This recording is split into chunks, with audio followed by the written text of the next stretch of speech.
করছে, কিন্তু আমি আপনাদের সম্মুখে চ্যালেঞ্জ করে যাচ্ছি, যেই আবু দাউদ শরীফের হাদিসটিকে নবী বুকের উপরে হাত বেঁধেছেন, আবু দাউদের হাদিসকে জলঙ্গির রাহুল সহি বলেছেন, জাকির নায়েক সহি বলেছেন, আলবানী সহি বলেছেন, যদি এই হাদিসকে হাদিসের নীতিমালা অনুযায়ী যদি তারা সহি প্রমাণ করতে পারে, পৃথিবীর যেই কোনো আহলে হাদিস হোক, আমি মোহাম্মদ জাহাঙ্গীর আলম রেজভী এই হাদিস যদি সহি প্রমাণ করতে পারে, তাদেরকে 10 লক্ষ টাকা পুরস্কার দিয়ে যাব হবে বাবা।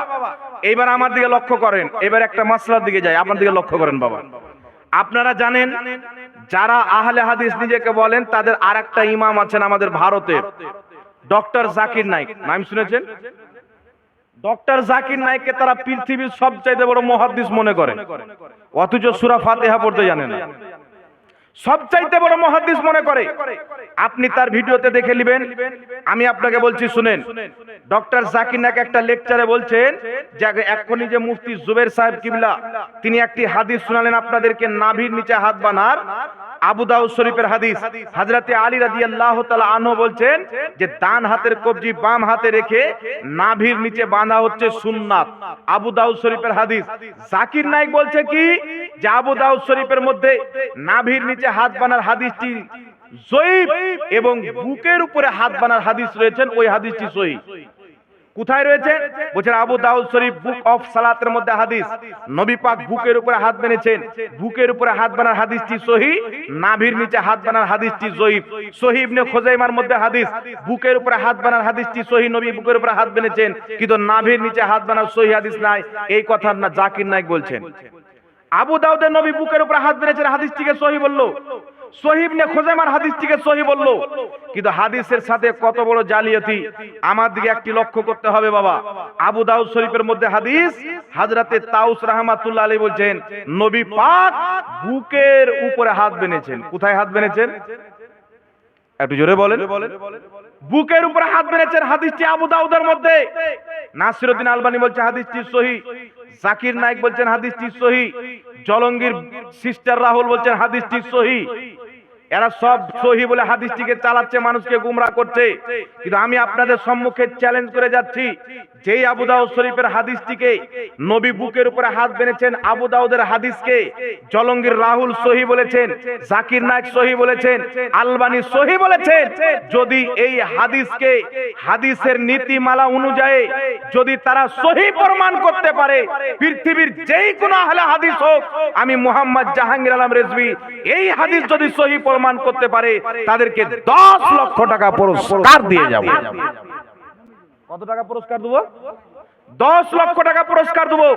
হিম্মত যদি থাকে চ্যালেঞ্জ অ্যাকসেপ্ট করুক। আর আমি এই চ্যালেঞ্জটা 1 নয় 1.5 বছর থেকে করছি। নবী আমার বুকের উপরে হাত বেঁধেছেন, কেউ যদি একটা হাদিস দেখাইতে পারে তাকে 5 লক্ষ টাকা পুরস্কার দেওয়া হবে। আমি এই চ্যালেঞ্জটা করেছি। একটাও সহিহ হাদিস নাই যে নবী বুকের উপরে হাত বেঁধেছেন। আবু দাউদের যে হাদিসকে সহিহ বলে, ওই হাদিসের মধ্যে একজন বর্ণনাকারী রয়েছেন সুলাইমান বিন মুসা। এই সুলাইমান বিন মুসার ব্যাপারে ইমাম বুখারী বলেছেন তিনি ছিলেন মুনকারুল হাদিস, ইমাম যাহাবী বলেছেন তিনি দুর্বল বর্ণনাকারী, একাধিক ইমাম তিনাকে দুর্বল বলে যঈফ বলে আখ্যায়িত করেছেন। সুতরাং হাদিসটি স্পষ্টভাবে যঈফ হাদিস। একজনের মতে না, 10 জনের চাইতে বেশি মুহাদ্দিসিনে কেরামের নীতিমালা অনুযায়ী হাদিসটি দুর্বল। কিয়ামতের সকাল পর্যন্ত কেউ সহিহ প্রমাণ করতে পারবে না। তাহলে আপনি বলেন তো বাবা, সহিহ হাদিসকে যঈফ বলে দিল, যঈফ হাদিসকে সহিহ বলে দিল। তাহলে এখন মানুষ একটা দেখবে জেনারেল শিক্ষিত ব্যক্তি, বাবারে জাকির নায়েক বলছে হাদিসটি সহিহ, কিন্তু আপনি জানেন না বাবা, আপনাকে যখন ধোঁকা দিবে তো ছোট মোটো ব্যক্তি দিয়ে ধোঁকা দেওয়া যাবে। আপনার গ্রামে একজন ব্যক্তি ঘাস কেটে খায়, ওই লোকটাকে দিয়ে যদি কেউ আপনাকে ধোঁকা দেওয়ার চেষ্টা করে, তাহলে ওই লোকের কথাকে আপনি গুরুত্ব দিবেন? তাহলে কোন ব্যক্তিকে খাড়ো করতে হবে? যাকে মানুষ গুরুত্ব দিবে, একটু শিক্ষিত হওয়া প্রয়োজন। তাই জাকির নায়েককে খাড়ো করলো ওয়াহাবি মতবাদকে প্রচার করার জন্য। সে বলে দিল আবু দাউদের হাদিসটি সহিহ, কিন্তু টেনটেনা যঈফ, দুই দিক দিয়ে যঈফ। এক, মুরসাল হওয়ার কারণে যঈফ, দ্বিতীয় সুলাইমান বিন মুসা দুর্বল বর্ণনাকারী হওয়ার কারণে হাদিসটি যঈফ, অর্থাৎ যঈফুন জিদ্দা, অতিরিক্ত যঈফ। আরেকটি হাদিস কি সহি বললো? সহিহ ইবনে খুজাইমার মধ্যে হাদিস, দয়ার নবী মায়ের নবী বুকের উপরে হাত বেঁধেছেন। সহিহ ইবনে খুজাইমার হাদিস। সহিহ ইবনে খুজাইমার হাদিসের মধ্যে একজন বর্ণনাকারী রয়েছেন যিনার নাম হলো মুআম্মিল বিন ইসমাইল। মুআম্মিল বিন ইসমাইলকে ইমাম বুখারী দুর্বল বর্ণনাকারী বলেছেন, ইমাম যাহাবী যঈফ বলেছেন, একাধিক ইমাম তাকে দুর্বল বর্ণনাকারী বলে হাদিসটিকে যঈফ বলে স্বীকৃত দিয়েছেন। তাহলে সহিহ ইবনে খুজাইমার হাদিস নবী বুকে হাত বেঁধেছেন যঈফ, আবু দাউদ শরীফের হাদিস নবী বুকে হাত বেঁধেছেন যঈফ, কিন্তু নবী পাক সাল্লাল্লাহু আলাইহি সাল্লাম নাভির নিচে হাত বেঁধেছেন এই মর্মে সহিহ হাদিস পৃথিবীর কিতাবের মধ্যে লিপিবদ্ধ আছে। জোরে বলেন সুবহানাল্লাহ। বুকের উপরে নবী হাত বেঁধেছেন এই মর্মে পৃথিবীতে কোনো সহিহ হাদিস নাই, কিন্তু নাভির নিচে হাত বানার একটা না দুটা না চারটি সহিহ হাদিস রয়েছেন। আমি আপনাদের সম্মুখে তিনটি হাদিস শোনাবো বাবা, একটু লক্ষ্য করে শুনবেন। কিতাবটির নাম মুসান্নাফে ইবনে আবি শাইবা, ইমাম মুসলিমের উস্তাদ, ইমাম বুখারীর উস্তাদ ইমাম ইবনে আবি শাইবা রাহমাতুল্লাহ আলাইহি নিজের কিতাব মুসান্নাফে ইবনে আবি শাইবার মধ্যে হাদিসটিকে উল্লেখ করেছেন। যেই হাদিস আহলে হাদিসদের গুরু আব্দুর রহমান মুবারকপুরি নিজের কিতাব তোহফাতুল আহওয়াজির মধ্যে সহিহ বলেছেন। যেই হাদিসটিকে ইমাম নিভামি সহিহ বলেছেন, যেই হাদিসটিকে ইমাম কুতলুবগা সহিহ বলেছেন। হাদিসটি কি? হযরতে ওয়াইল ইবনে হুজার বর্ণনাকারী, তিনি নিজের পিতা থেকে বর্ণনা করেন। তিনি বলছেন নবী পাক সাল্লাল্লাহু আলাইহি সাল্লামকে দেখলাম ইয়াদাউ ইয়ামিনাহু আলা শুমালিহি ফি সলাতি তাহতা সুররা। নবী পাক সাল্লাল্লাহু আলাইহি সাল্লাম নিজের ডান হাতকে বাম হাতের উপরে রেখে ফিস সালাতি তাহতা সুররা নাভির নিচে বেঁধেছেন। জোরে বলেন সুবহানাল্লাহ। আর একটু জোরে বলতে হবে সুবহানাল্লাহ। রাসূলে কায়নাত সাল্লাল্লাহু আলাইহি সাল্লাম ডান হাত বাম হাতে রেখে নাভির নিচে হাত বেঁধেছেন। লামা যাহাবীদের গুরু হাদিসটিকে সহিহ বলেছেন, একাধিক মুহাদ্দিস হাদিসটিকে সহিহ বলেছেন। তাহলে দয়ার নবী মায়ার নবী নাভির নিচে হাত বেঁধেছেন এই মর্মে সহিহ হাদিস আছেন। নবী বুকের উপরে হাত বেঁধেছেন এই মর্মে পৃথিবীর কোনো ব্যক্তি একটাও সহিহ হাদিস দেখাইতে পারে না। আমার বেঁচে থাকা পর্যন্ত চ্যালেঞ্জ থাকলো, যদি কেউ দেখাতে পারে তাকে 10 লক্ষ টাকা পুরস্কার দেওয়া হবে। যদি থাকে আপনার এলাকাতে কেউ, তো দেখিয়েন চেন ওয়ার্কার হাদিস। বলবেন তোমাদের মৌলবি তো খুব বলে যে বুকের উপরে হাত বানো, বুকের উপরে হাত বানো। তো আমাদের মৌলবি জাহাঙ্গীর সাহেব বলে গেছেন 10 লক্ষ টাকা পুরস্কার দিবে। নবী বুকে হাত বেঁধেছেন, একটা সহিহ হাদিস দেখাও। এই বলতে পারবেন কি পারবেন না? পারবেন? ওর কলার ধরে বলবেন যদি হিম্মত থাকে তো একটা হাদিস দাও। আর আমার আপনার নবীর নাভির নিচে হাত বেঁধেছেন, আমরা সহিহ হাদিস দিব। যদি তুমি মুসলমান থাকো আর অরিজিনালি হাদিস মানো, তাহলে নবীর সহিহ হাদিস তোমাকে মানতে হবে আর নাভির নিচে হাত বাঁধতে হবে। বলুন সুবহানাল্লাহ। এখন আপনাদের সম্মুখে পেশ করছি, শুনেন সাহাবায়ে কেরাম কোথায় হাত বাঁধতেন। একটি সহিহ হাদিস আপনাদেরকে শুনিয়ে দিচ্ছি। কিতাবটির নাম হলো আত-তামহিদ, লেখকের নাম ইমাম ইবনুল বার রাহমাতুল্লাহ আলাইহি। বেইরুত লেবানন থেকে কিতাবটি ছাপা হয়েছে। 20তম খণ্ডের মধ্যে কিতাব হাদিসটি উল্লেখ। 20তম খণ্ড 78 নম্বর পৃষ্ঠার মধ্যে হাদিস। হাদিসের বর্ণনাকারী হযরতে উকবা বিন সাহবান রাহমাতুল্লাহ আলাইহি, তিনি বলছেন ফাসাল্লি লিরাব্বিকা ওয়ানহার। পবিত্র কোরআনের সূরাতুল কাউসারের উক্ত আয়াতের তাফসিরে হযরতে আলী বলেছেন নামাজে হাত বাঁধার নিয়ম হলো ডান হাতকে বাম হাতের উপরে রেখে তাহতা সুররা নাভির নিচে রাখতে হবে। জোরে বলেন সুবহানাল্লাহ। হযরতে আলী বলছেন ডান হাতকে বাম হাতের উপরে রেখে নামাজে বাঁধতে কোথায় হবে? নাভির নিচে বাঁধতে হবে। হাদিসটি সহিহ। তাহলে নবী আমার নাভির নিচে হাত বেঁধেছেন, সহিহ হাদিস।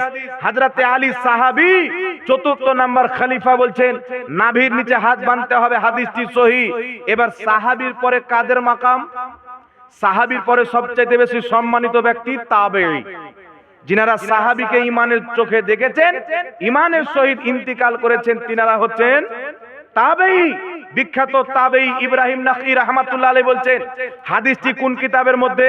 ইমাম বুখারীর উস্তাদ, ইমাম মুসলিমের উস্তাদ, ইমাম ইবনে আবি শাইবা নিজের কিতাব মুসান্নাফে ইবনে আবি শাইবার মধ্যে হাদিস নাম্বার 3939, হযরতে ইব্রাহিম নাখঈ বলছেন, নামাজে হাত বাঁধার নিয়ম হলো ডান হাতকে বাম হাতে রেখে নাভির নিচে বাঁধতে হবে। এটাই হচ্ছে নবী মুস্তাফার সুন্নাত। জোরে বলতে হবে সুবহানাল্লাহ। তাহলে নবী পাক নাভির নিচে হাত বাঁধতেন, সাহাবা নাভির নিচে হাত বাঁধার কথা বলছেন, তাবেঈ নাভির নিচে হাত বাঁধার কথা বলছেন। পৃথিবীর শ্রেষ্ঠ মুহাদ্দিসিনগণ নাভির নিচে হাত বাঁধাকে গ্রহণ করেছেন, কিন্তু বুকের উপরে হাত বাঁধাকে পৃথিবীর কোন মাযহাবের কোন ফকিহ গ্রহণ করেননি, কারণ বুকের উপরে হাত বাঁধার পৃথিবীতে কোনো হাদিস নাই। জোরে বলেন সুবহানাল্লাহ। বুকের উপরে হাত না বাঁধার একটি কারণ আর রয়েছেন বাবা। মিশকাত শরীফের মধ্যে হাদিস, রাসূল পাক বলছেন, মান তাশাব্বাহা বিকওমিন ফাহুয়া মিনহুম, যেই ব্যক্তি যেই ধর্মের যেই লোকের নকল করবে সে তারই মধ্যে পড়বে। তার কারণে বুকের উপরে ইহুদিরা হাত বেঁধে ইবাদত করে। কারা? এইভাবে হাত বেঁধে ইহুদিরা ইবাদত করে। বিশ্বাস যদি না হয় মোবাইলে গিয়ে লিখবেন ইহুদিদের নামাজ, এখানে হাত বেঁধে তারা ইবাদত করে। তার কারণে ইসলামের মধ্যে চারটি মাযহাব টিকে আছেন, হানাফি, শাফি, মালিকি, হাম্বলি। চার মাযহাবের মধ্যে কোন এক মাযহাবের ব্যক্তিরা আজ না বুকের উপরে হাত বাঁধে না, কেউ নাভির নিচে, কেউ নাভির উপরে, কিন্তু বুকের উপরে হাত বাঁধাকে কেউ গ্রহণ করেননি। তাই আপনি কাবার ইমামকে দেখেন, মসজিদে নববীর ইমামকে দেখেন, তিনারা নাভির উপরে হাত বাঁধাকে গ্রহণ করেছেন, কিন্তু বুকের উপরে একজন হাত বাঁধেন না। দেখেছেন আপনারা? কাবার ইমামকে দেখবেন, মসজিদে নববীর ইমামকে দেখবেন, তিনারা পর্যন্ত বুকের উপরে হাত বাঁধেন না, কারণ বুকের উপরে হাত বাঁধা এটা ইহুদিদের চরিত্র, নাভির নিচে হাত বাঁধা মুস্তাফা এবং সাহাবীর চরিত্র। জোরে বলেন সুবহানাল্লাহ। তাহলে কাদের চরিত্র নিতে হবে আমাদেরকে? একটু জোরে বলতে হবে, কাদের নিতে হবে? তাই এদের ধোঁকাবাজি চলতে দেওয়া হবে না। যখন আপনাকে বলবে বুকের উপরে হাত বাঁধতে হবে, হাদিস দাও, হাদিসটা নিয়ে আমার নাম্বার রাখবেন, আমাকে হাদিস পাঠাবেন। তিনজন আমার চ্যালেঞ্জকে অ্যাকসেপ্ট করেছিল, একটা সহি হাদিস দিতে পারিনি বুকের উপরে হাত বাঁধার, কিন্তু আমি তাকে নাভির নিচে হাত বাঁধার 4টা সহি হাদিস দিয়েছি, আর তাকে বলেছি আল্লাহর ভয় যদি থাকে তওবা করো, নাভির নিচে হাত বাঁধো। সহি হাদিস থাকতে বুকের উপরে হাত বাঁধার যঈফ হাদিসে আমল করা যাবে? জোরে বলেন যাবে? যাবে না। এইবার চলে আসছেন বিরাদর ইসলাম।